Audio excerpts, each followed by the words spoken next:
next mayor of the greatest city on earth, Zohran Mamdani.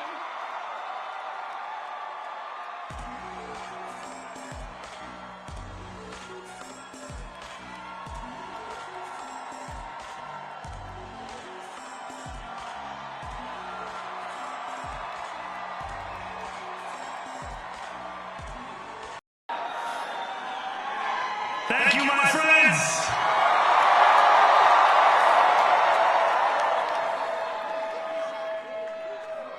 The sun may have set over our city this evening, but as Eugene Debs once said, I can see the dawn of a better day for humanity. For as long as we can remember, the working people of New York have been told by the wealthy and the well-connected that power does not belong in their hands. Fingers bruised from lifting boxes on the warehouse floor, palms calloused from delivery bike handlebars, knuckles scarred with kitchen burns. These are not hands that have been allowed to hold power. And yet, over the last 12 months, you have dared to reach for something greater. Tonight, against all odds, we have grasped it. The future is in our hands. My friends, we have toppled a political dynasty.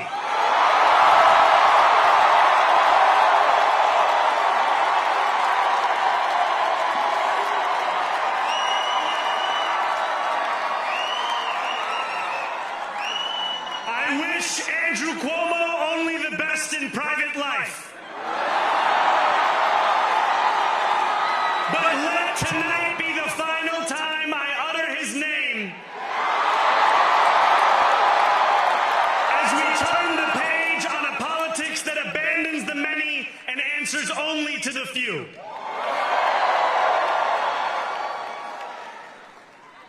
New York, tonight you have delivered a mandate for change. A mandate for a new kind of politics. A mandate for a city we can afford.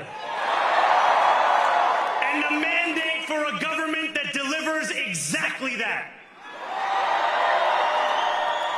On January 1st, I will be sworn in as the mayor of New York City.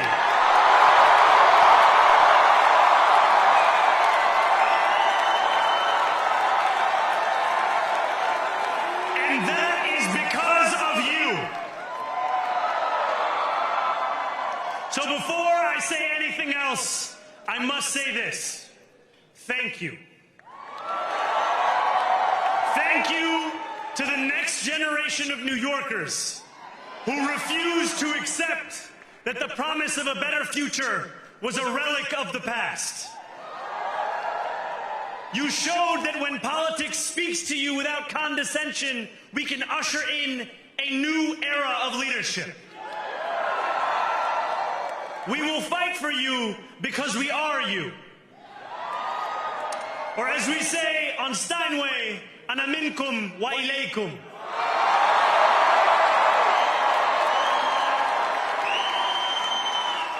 Thank you to those so often forgotten by the politics of our city who made this movement their own. I speak of Yemeni bodega owners and Mexican abuelas, Senegalese taxi drivers and Uzbek nurses, Trinidadian line cooks and Ethiopian aunties. Yes, aunties. To every New Yorker in Kensington and Midwood and Hunts Point, know this. This city is your city, and this democracy is yours too. This campaign is about people people like Wesley, an 1199 organizer I met outside of Elmhurst Hospital on Thursday night. A New Yorker who lives elsewhere, who commutes 2 hours each way from Pennsylvania because rent is too expensive in this city. It's about people like the woman I met on the BX33 years ago, who said to me, I used to love New York, but now it's just where I live. And it's about people like Richard, the taxi driver I went on a 15-day hunger strike with outside of City Hall, who still has to drive his cab 7 days a week. My brother, we are in City Hall now.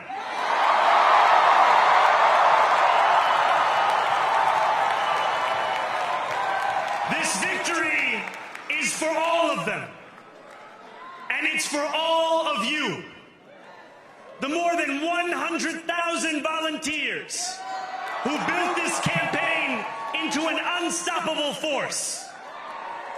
Because of you, we will make this city one that working people can love and live in again.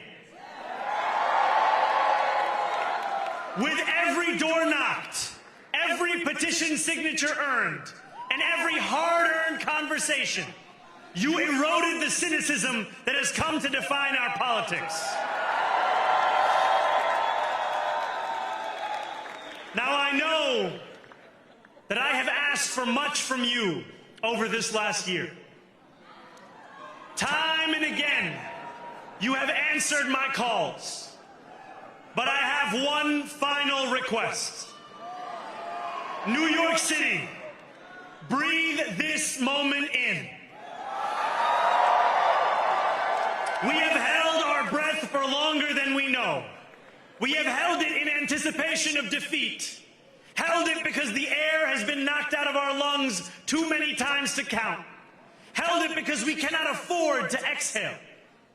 Thanks to all of those who sacrificed so much, we are breathing in the air of a city that has been reborn.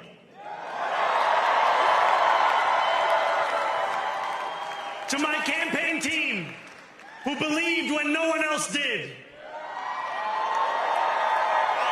and who took an electoral project and turned it into so much more, I will never be able to express the depth of my gratitude. You can sleep now. To my parents, Mama and Baba, you have made me into the man I am today. I am so proud to be your son. And to my incredible wife, Rama,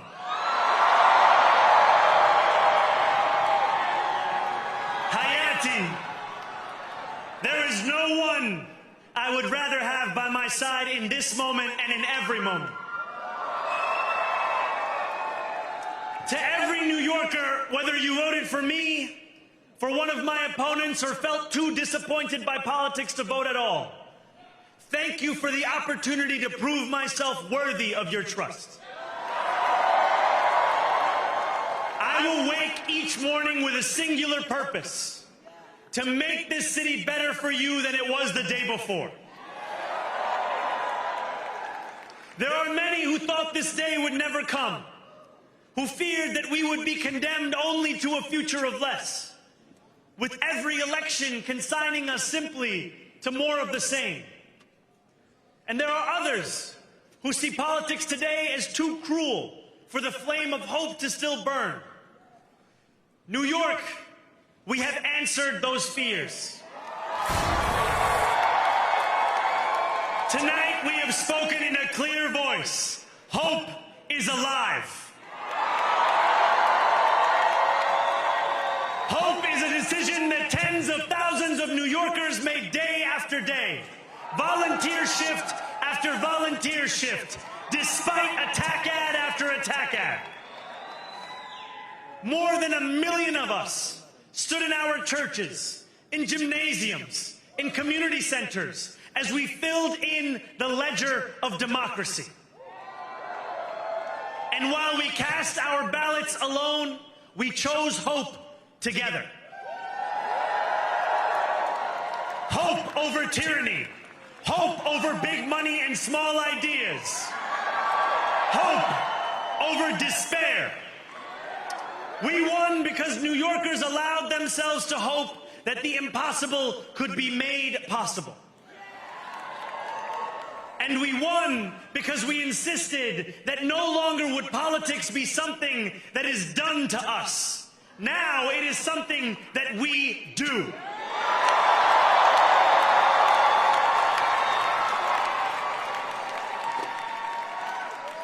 Standing before you, I think of the words of Jawaharlal Nehru.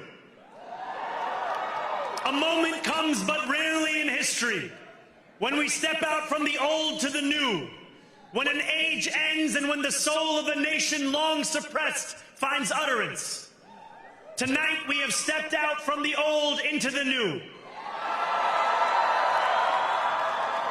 So let us speak now with clarity and conviction that cannot be misunderstood about what this new age will deliver and for whom. This will be an age where New Yorkers expect from their leaders a bold vision of what we will achieve, rather than a list of excuses for what we are too timid to attempt.